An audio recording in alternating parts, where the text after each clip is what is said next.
Hello and welcome to Dream It, Dare It, Do It, living the life that you want. This is a podcast with Jasmine, and today my guest is my friend, Fiona Jacob. Hi, Fiona. Hi, Jasmine. Great to see you. I love the name, by the way. That's really cool. Thank you. Thank you. This was created in 2001 when somebody asked me, what is your company name? Because my company name back then was D3, Mm. D3 Services. And I said, well, it's dream it, dare it, do it. And but I couldn't use the slogan in the services industry, or I could have, but I didn't. Right. And when I created this podcast, I said to myself, what could I call it? I love dream it, dare it, do it. Oh, so So cool. Love it. I it was rebirth like a phoenix from the ashes, and there it is. I'm loving that. That's a gorgeous picture. I'm just seeing it happening right in front of me at the moment. How fun. So, Fiona, for my friends who are listening, Oh, can you tell us a little bit who you are, where you're from? Because we have a big time difference, you and I, eh? yeah, absolutely. Who I am changes from day to day, so we'll try and pin that down a little later. Okay. I'm Irish, but living in Sweden with a very lovely, tall, 6'7" man who I happen to marry. He's Mm. I like him. And gosh, who am I? Okay, let's start with what do you do? Well, that's kind of that's also a question that changes on a daily basis too. Ah, I love. Let's see.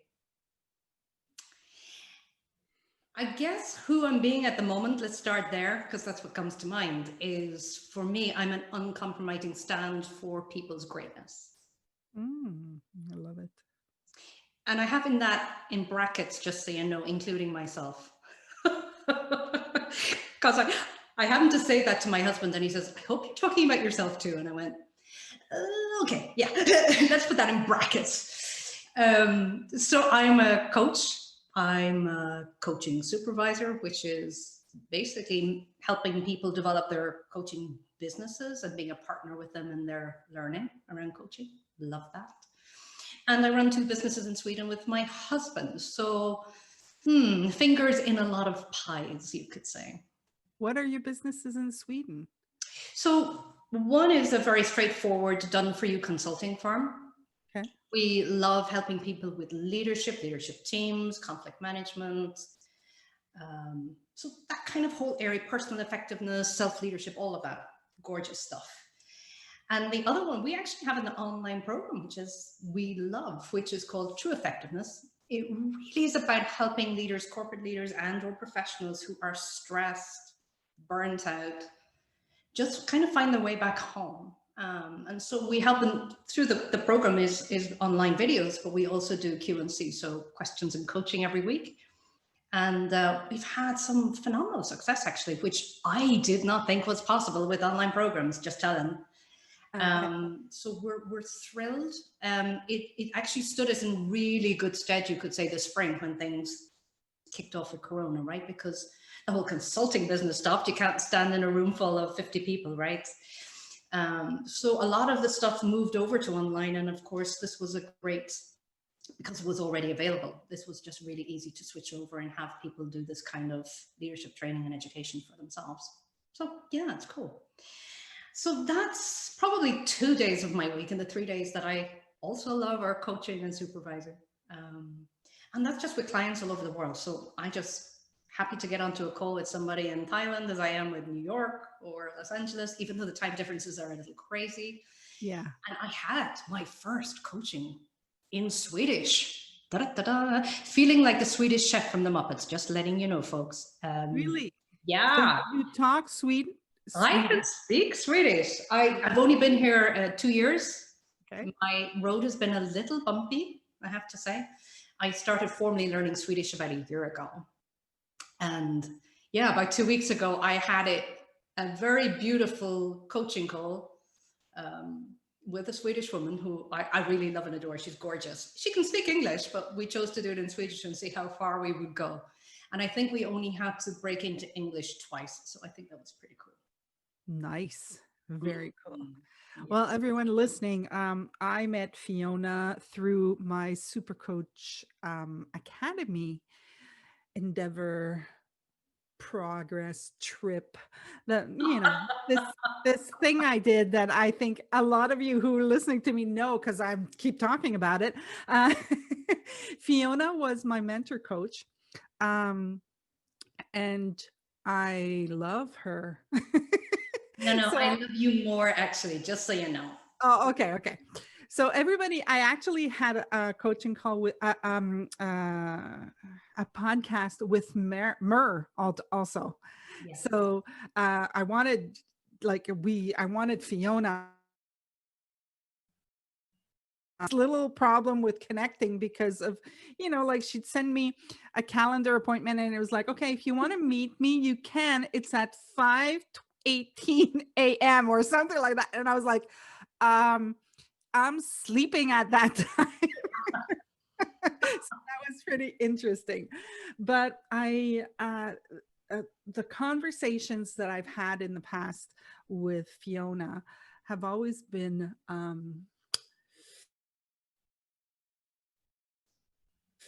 peaceful. Um, we get to settle in this nice, beautiful space where there's nothing wrong. There's just what shows up.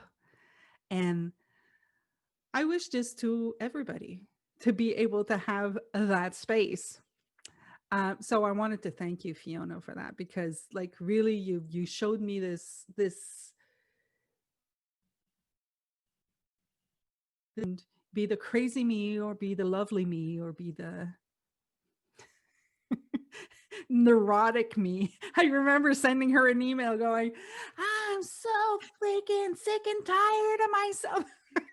I was just like going nutso in my head. And she was just like, oh, well, okay, well, maybe we could talk. So, I remember that. I mean, Jasmine, the thing about it is when you know this, right?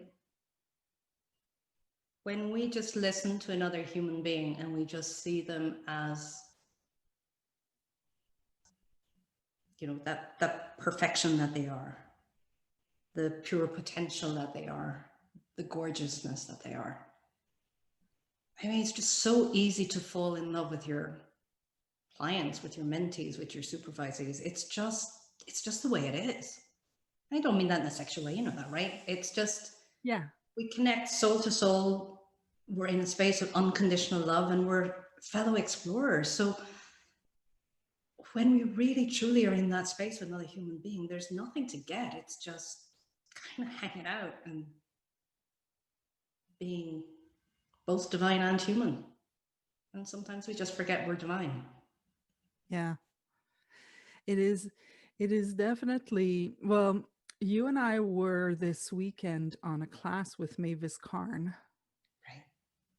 And those of you who don't know Mavis Karn, Mavis is a 80-year-old fantastic, beautiful soul that just speak with such simplicity.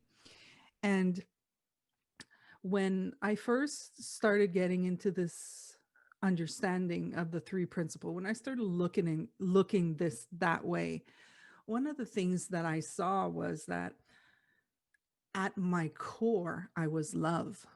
Mm. At at the core, we are all love. Like in the very beginning, when we come out, we are love.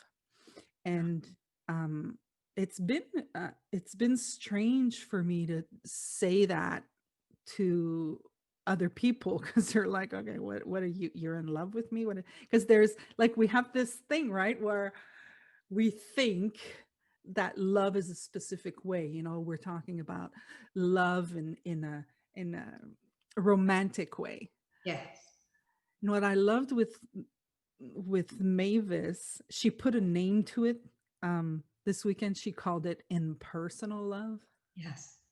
Yeah. And that is the space that I love. I love the space where I can just be with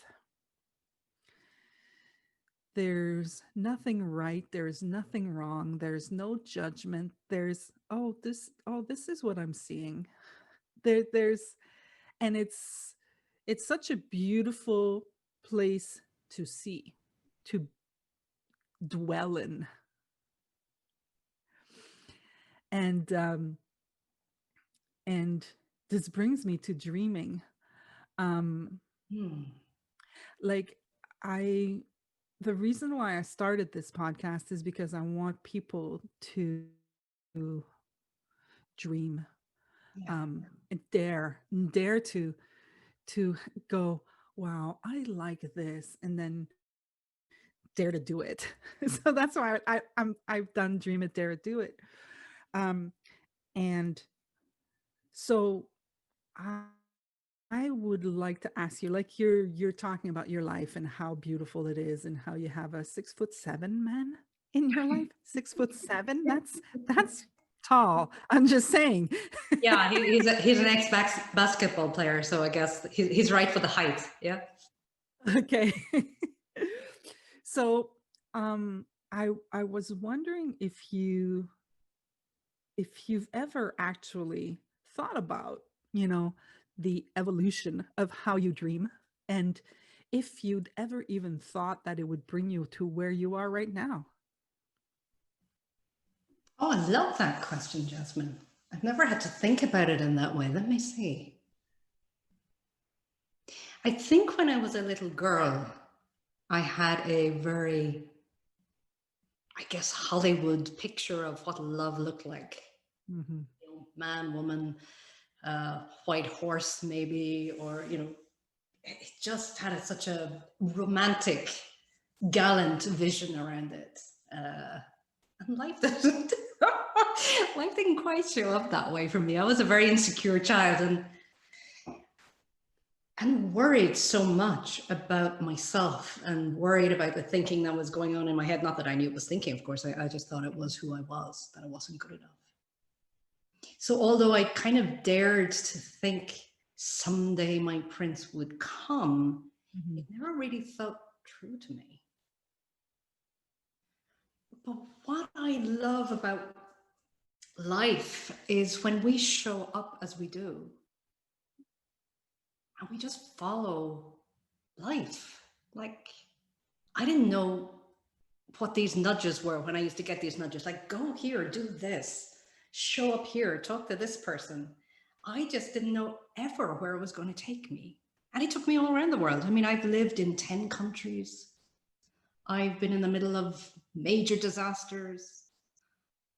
I have cared for a king in healthcare. I followed these gorgeous, warm, gentle pushes, divine pushes by God. And I've ended up in some extraordinary situations, some very pretty dangerous situations, and some amazing situations. And I mean, what I'm looking at in front of me is this beautiful life where I have fallen into that space of love that you just talked about so beautifully, Jasmine, with another human being. And that space is infinite. And so we get to play and have fun in that space, knowing that there's no end or edge to it. And at the same time, I'm human and I have shitty days, apologies. But it's not perfection, but it is the most gorgeous, delicious love in the world. It's fabulous. Love it. So did I dare dream of that? Absolutely not. I thought love was pristine and perfect. And this is more than perfect. This is an expansion of self and other. This is a gorgeous tango. This is the sun shining. This is falling in love with life and the soul of another human being, and almost falling in love with the world in that sense, in that process. So all I would say is just follow those gorgeous divine nudges You have no idea where it's going to take you. You think you do. I did. I was so wrong. And that's great. I'm glad I was so wrong. Is there anything else you wanted to hear about my dreams, my darling? Well, so what I'm hearing is that you basically couldn't even imagine the way that it is right now. Oh, gosh, no. What was in my head is such a narrow frame of how life could be. I mean, look, if we were really truthful and honest, or at least if I am really truthful and honest, what I can craft in my head is mediocre and possibly good at best. With my, what I would consider, oh, my great intelligence or my sense of whatever, it doesn't matter. I had no idea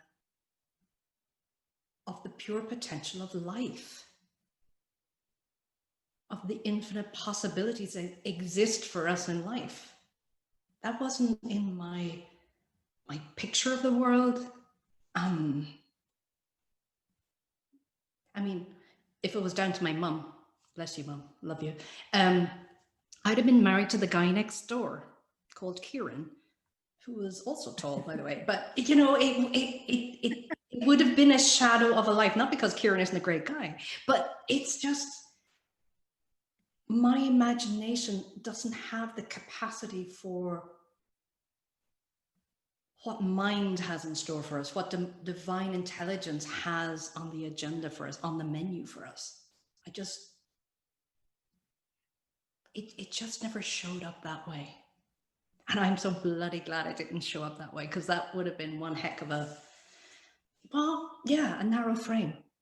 And we're just much more than that, and much more is possible for us. Yeah, that's what I think. We kind of get stuck on, you know, what we think we want and how it should look like. And because it doesn't look like we think, then we kind of like lose the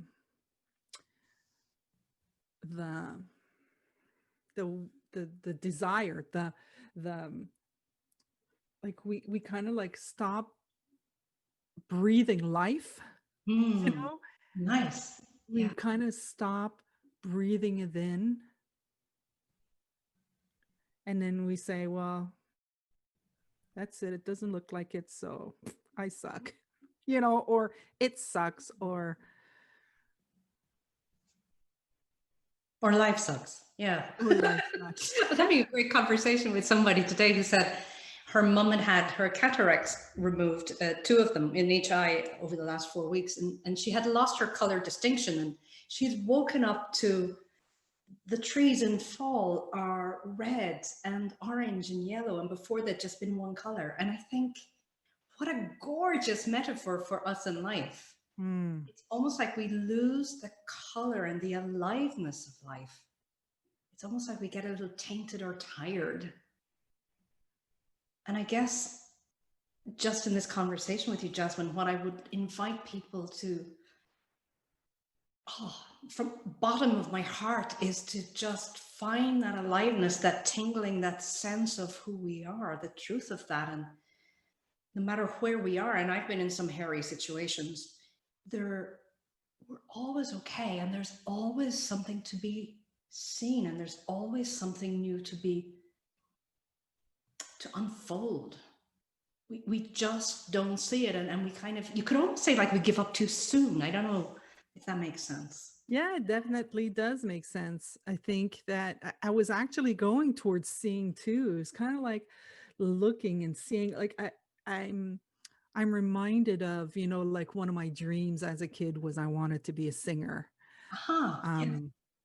Right. And I finally, I did it. I mean, I wasn't a popular singer, but I sang, and I, you know, and I had my songs, and I had shows, and I, and I was like, nobody could take me off the stage. I mean, I could sing for 3 hours straight. I love And I it. remember, It's brilliant. yeah, I remember these guys, they were like, man, you've got, you're like the Energizer Bunny. I was like, yeah, it was just feeding me, it was like, I love being up there. Um, and then at one point, I didn't love it anymore. I just, it was because it was all of a sudden it was complicated. It was like, oh, I'm not singing right. I should be doing it like this. I should, it should evolve. It should, like, it wasn't play anymore. Right. And I had a friend that played with me. Like, I wasn't alone. Like, my friend was the guitarist and the back vocalist, and he was the techie guy. He would take care of the sound and make sure that we had good sound and all of that. I was the performer and I was the MC, and I was, we both had our thing, and he's always played. I mean, to this day he still plays. And he doesn't go to shows. He doesn't have shows. He's just, I'm going to play music. He literally lives that. I'm Nice. going to play. But one of the things, because I've looked at that, I've looked and to see what happened, like, but I loved it so much. Like, what happened? Hmm. So there was definitely something I couldn't see.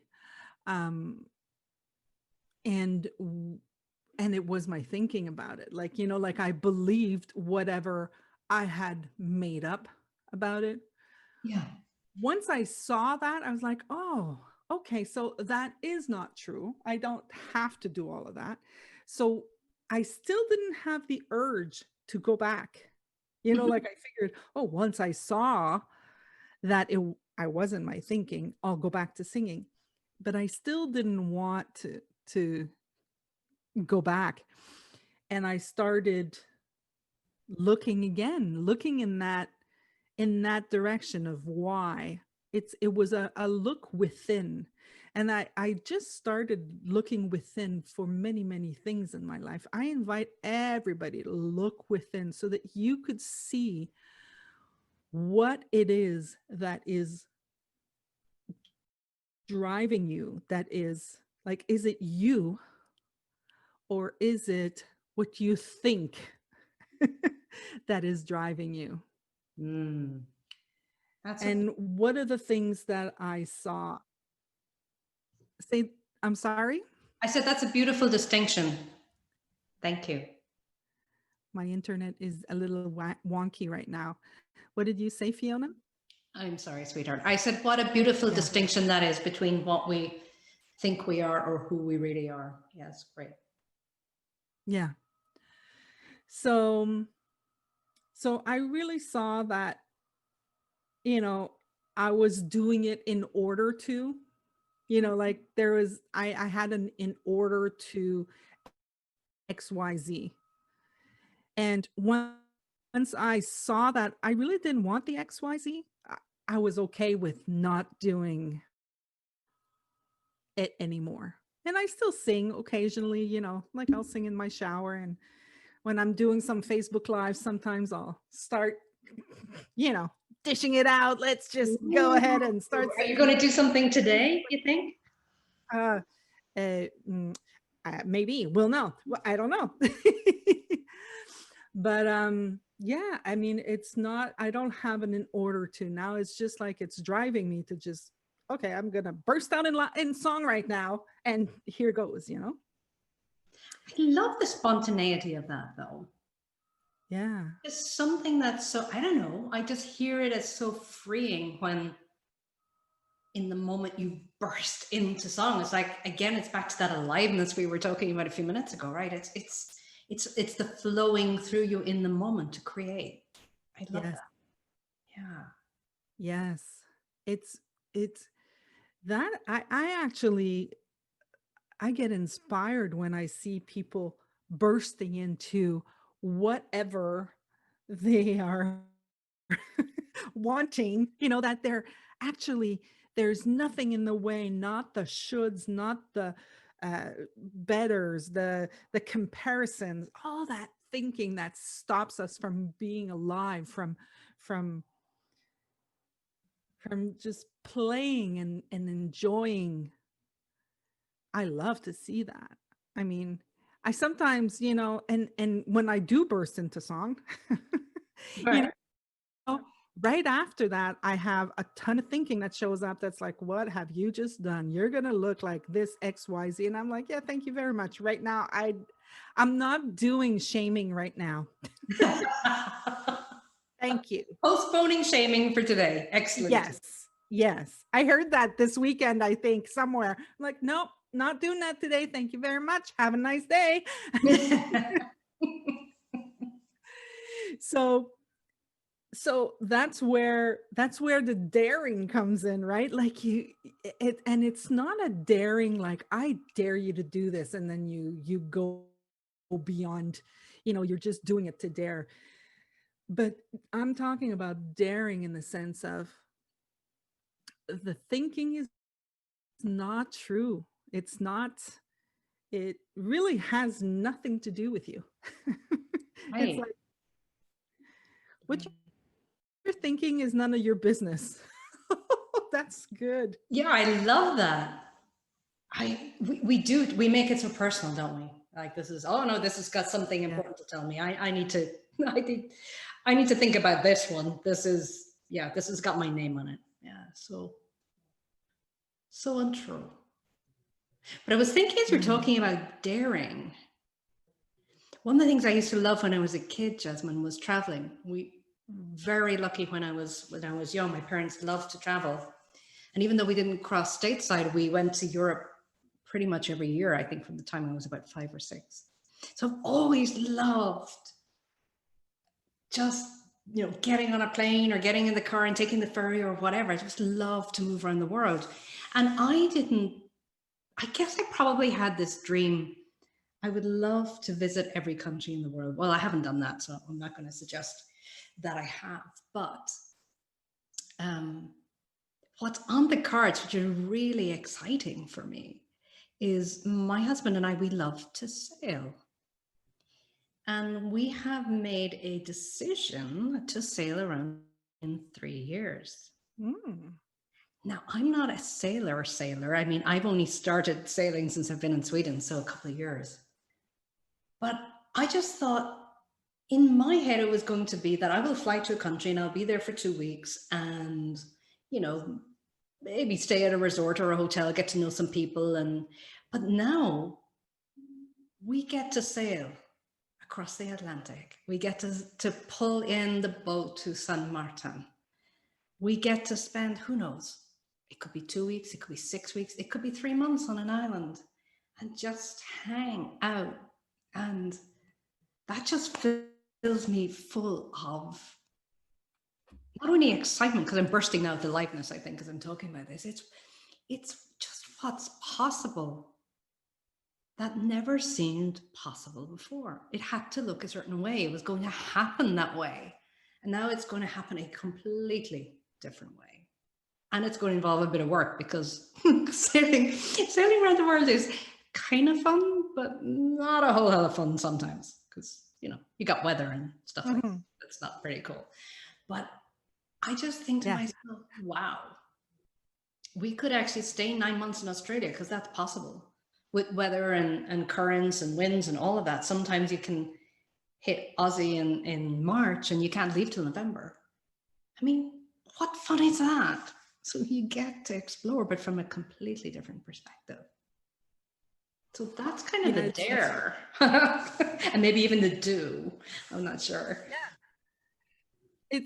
It actually reflects quite well what I was thinking, because it's kind of like, yeah, you could sit there, you could decide, I'm going to go, sailing across the world. And then you could start thinking of all the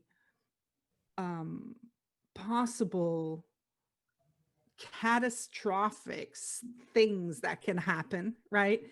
And Lord knows, when it comes to catastrophe, we are very creative. Right?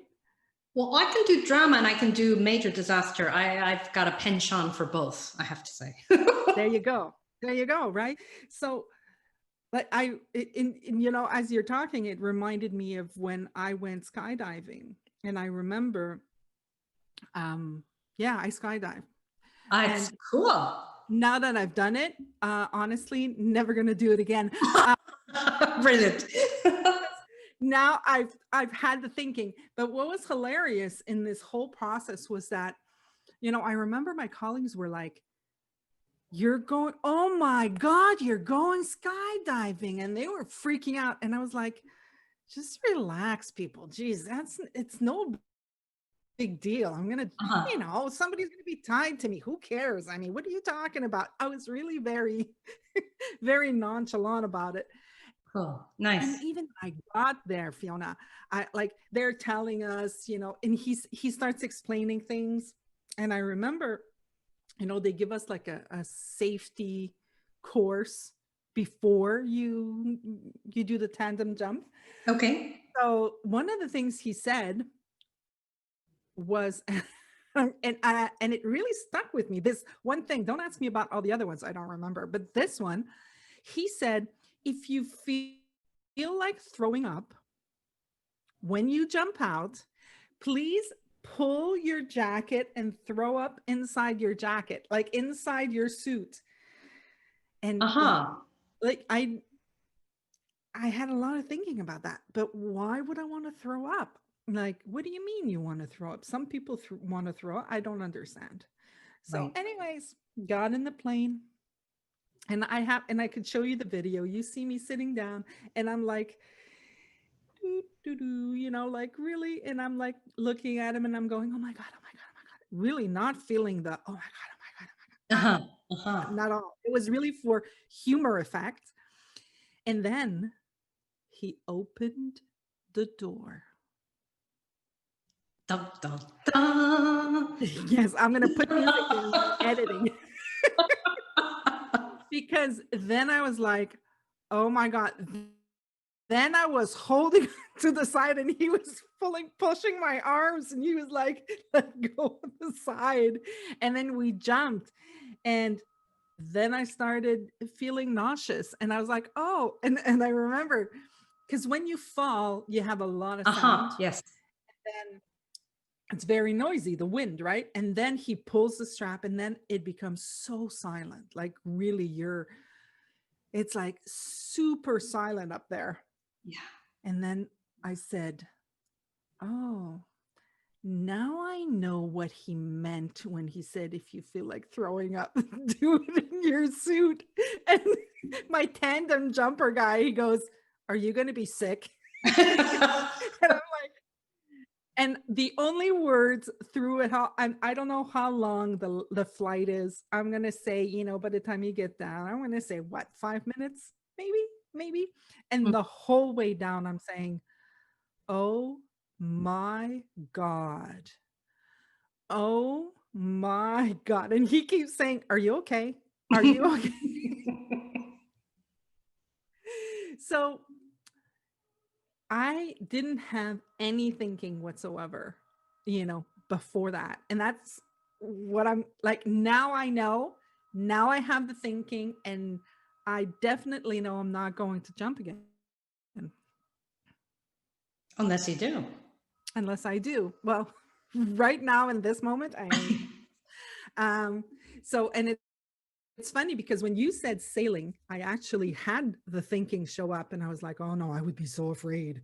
I would be afraid of sailing, not seeing the shore. Like I can swim to the shore as long as I see the shore. This is all the thinking that I have about it.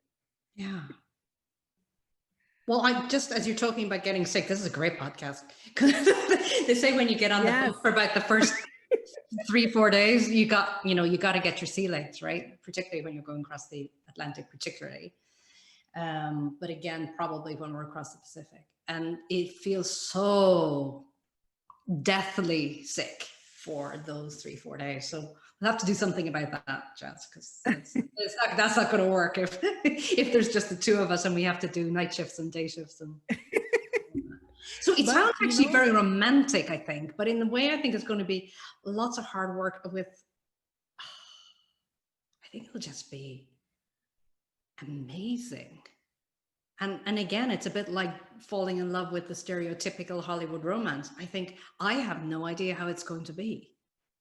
And that's exciting. It's actually exciting to be living in the unknown and for new experiences to land. Who kind of wants to be done with having had all of the experiences by now? It makes no sense to me anymore. So yeah. It's very interesting also, like, because like I'm looking and I'm seeing that you're like the sailing will actually get you to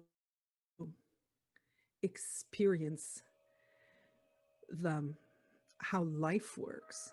Like it's going to be rocky, and then it's not going to be, and it's going to be like an actual physical rockiness of it, and then you're going to feel the rockiness of your thinking also.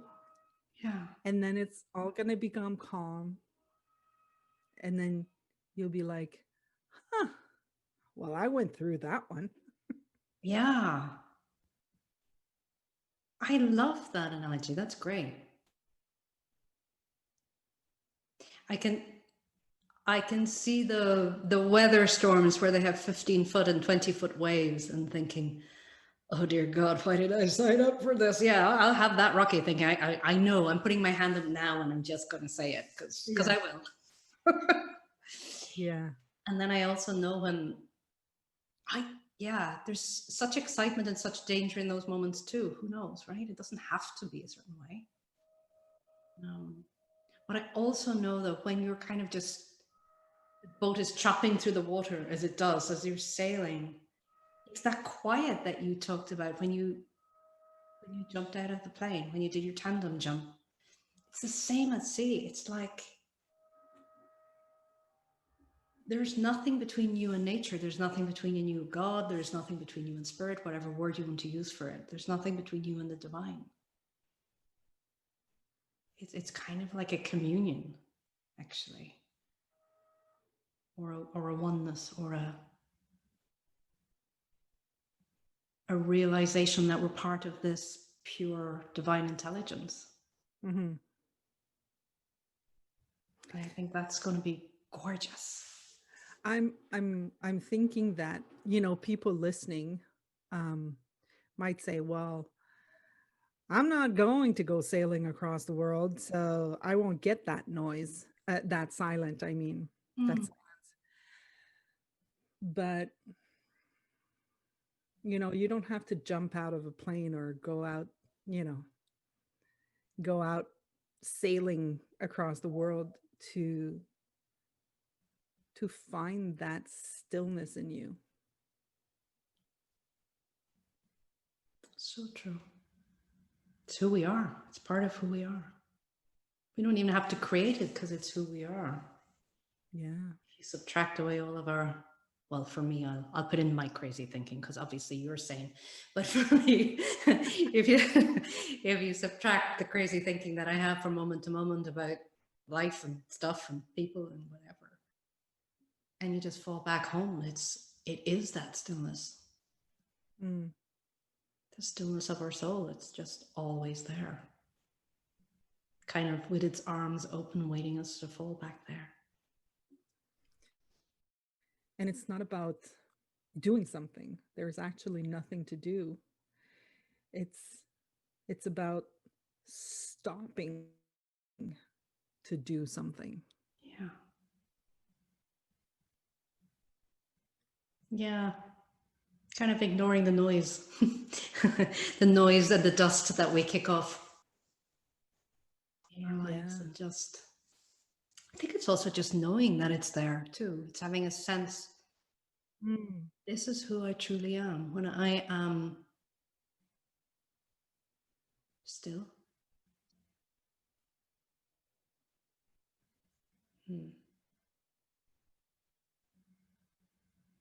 Yeah.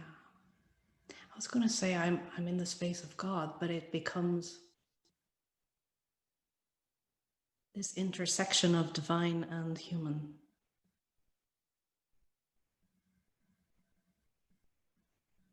The both and, I guess.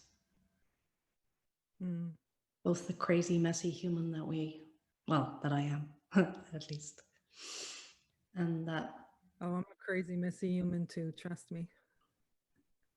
Cool. Uh, I'm glad I got a friend. you have a friend. You have a friend. I was in a very bad mood today.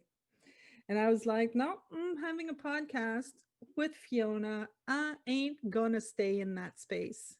I was just like, no, I'm not gonna do grouchy today. Here, go away. Grouch is eliminated today. Yeah. No need for it. It's just gonna drain my life force. Yeah, isn't it funny that we spend so much time putting energy into like a dead end? Whether it's insecure thinking or grouchy or whatever. I mean, it's like, there's nothing there. Yeah, it's like I remember spending time there and wanting to fix it. Okay, how can I stop being grouchy forever? How am I going to do it? I mean, I would invest time and time and time and time trying to fix the grouchiness. I mean, did you figure out the grouchy was an illusion, maybe, perhaps? Yeah, the grouchy was just like, I thought I was grouchy. I can just drop it. Yeah. Just like I can drop anxiety now, which is so cool. Being anxious, I can drop anxiety. Woo woo! Celebration. Yeah, exactly. Then I do the dance of joy. Oh, that I have to see. Then I can start bursting into song and going, zippity doo da, zippity yeah. My, oh my, what a wonderful day. Huh? See? Oh, I love that. That's cool. Got a great voice.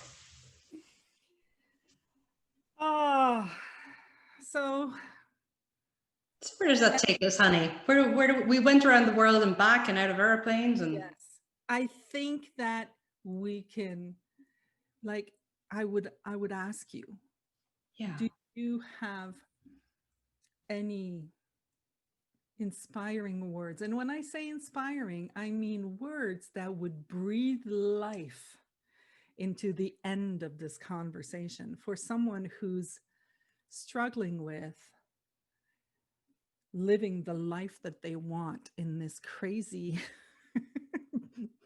pandemical time that we are living in right now.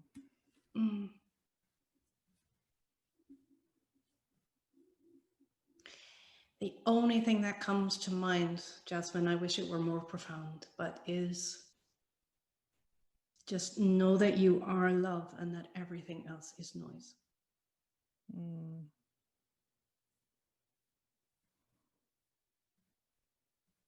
Everything. You're perfectly okay. Yep. We all are perfectly okay. Yeah. And yeah, there are times it doesn't feel like that, but we are. Thank you so much for taking time out of your busy schedule for being my guest at this beautiful adventure called Dream It, Dare It, Do It. Oh, Jasmine, it's been gorgeous. I've loved every single second of it, and I love you. So I love you too. Everybody, you have a fantastic day.